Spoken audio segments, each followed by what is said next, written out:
comprender las escrituras y poder discernir y poder dar con la revelación de Dios, poder entender la revelación de Dios. Porque si no comprendemos el lenguaje de Dios, entonces ¿qué es lo que va a pasar? Entre Dios y yo no va a haber un diálogo, entre Dios y yo no va a haber una amistad, porque va a haber siempre una barrera de parte de nosotros, y esto no nos va a permitir avanzar, esto no nos va a permitir desarrollarnos de una forma óptima como Dios quiere que nosotros nos desarrollemos.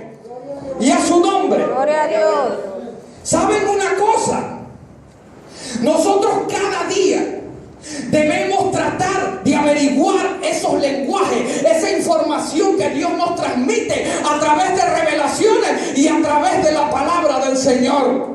Cada día tenemos que buscar más en comunión con Dios para que precisamente esas palabras que no entendemos, esos sueños que a veces Dios nos da para comunicarnos, que muchas veces nos dan advertencia, muchas veces nos dan bendición también, y sin embargo no los entendemos. Cuando nosotros tenemos muchos sueños, a veces nosotros nos despertamos y ¿qué querrá decir Dios con eso?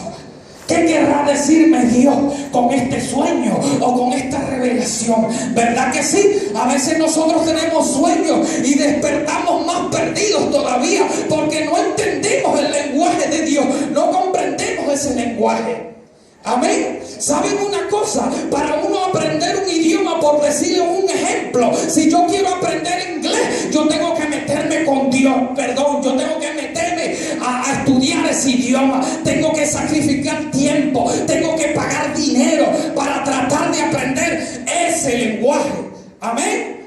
O ese idioma en particular. ¿Saben una cosa? Las cosas de Dios se van interpretando poco a poco.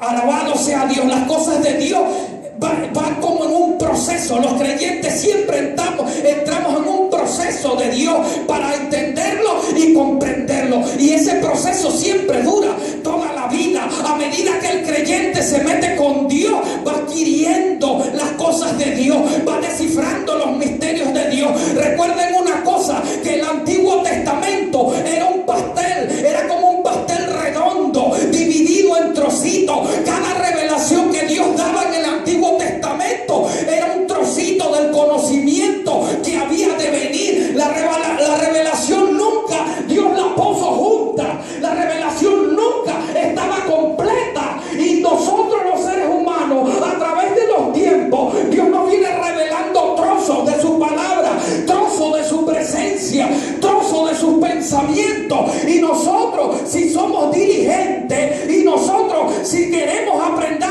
de verdad de Dios, tenemos que ir al ritmo de Él, tenemos que comprobar y tenemos que entender ese lenguaje que nosotros no tenemos. Alabado sea Dios. Gloria a Dios. Y a su nombre. Gloria a Dios. Este era el primer problema que presentaban los escribas y fariseos. No descifraron el lenguaje de Dios. ¿Saben por qué? Porque ellos querían hablar como ellos querían entender como ellos entendían, ellos querían pensar como ellos pensaban. Alabado Dios. Y Dios quiere romper ese esquema a la iglesia. Dios quiere que la iglesia rompa ese esquema. Si uno quiere descifrar las cosas de Dios, tenemos que meternos con Dios.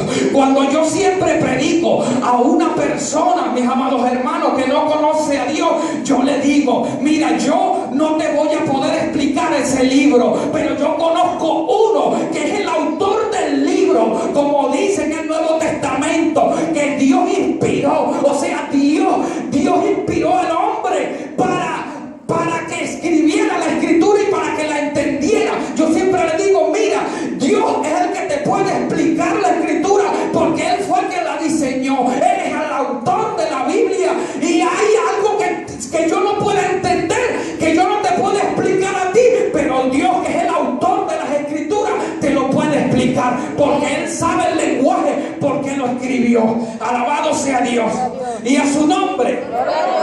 ¿Saben una cosa? En el pasaje que Dios nos muestra aquí, un hombre normal, común y corriente, dice la Biblia que era un sacerdote de Dios, un hombre que ministraba en el templo de Dios,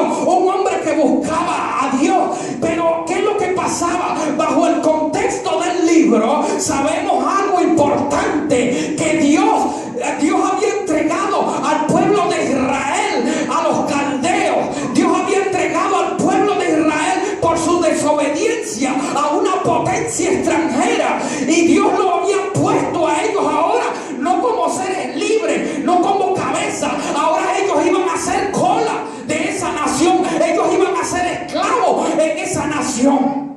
Pero Dios necesitaba solamente una persona para darle un mensaje al pueblo. Porque ¿saben una cosa? Lo que pasa aquí, mis amados hermanos, cuando uno es creyente, fíjense una cosa, el pueblo de Israel era el único pueblo que se le había revelado la ley de Dios, es el único pueblo que debían conocer a Dios. Pero ¿saben una cosa? Que a veces pasa cuando nosotros estamos en el evangelio, que conocemos las cosas de Dios, conocemos su ley, meditamos en sus estatutos, en sus mandamientos. ¿Qué es lo que pasa? Cuando viene la prueba sobre nosotros, o cuando nosotros nos apartamos de Él, ¿saben una cosa? A ese tipo de persona que conoce a Dios se le pone el corazón más duro que una persona incrédula. ¿Sabían ustedes eso?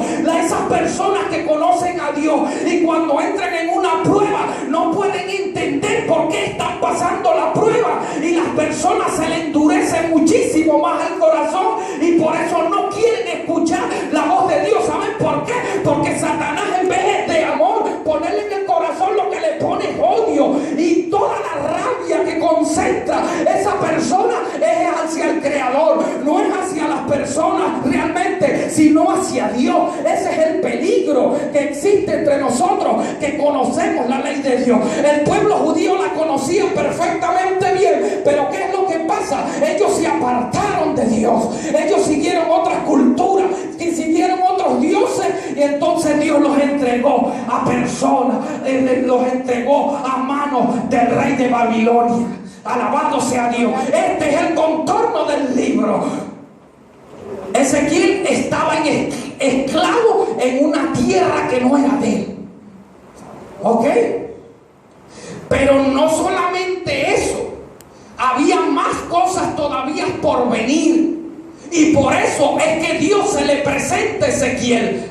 Ustedes están, yo le estoy diciendo, ustedes están ahorita en esclavos, pero el mensaje que les traigo yo ahorita no es muy bueno. Van a seguir siendo esclavos. ¿Ok? Recordemos que en la historia Babilonia entró 3 veces al pueblo de Judá, y a la tercera vez fue quien arrasó con todo. Ezequiel fue cautivo en la segunda incursión de Babilonia. Daniel fue prisionero en la primera incursión a Babilonia. Entonces estos hombres estaban esclavos allí. ¿Ok? Ellos creían, los judíos creían que Dios se manifestaba solamente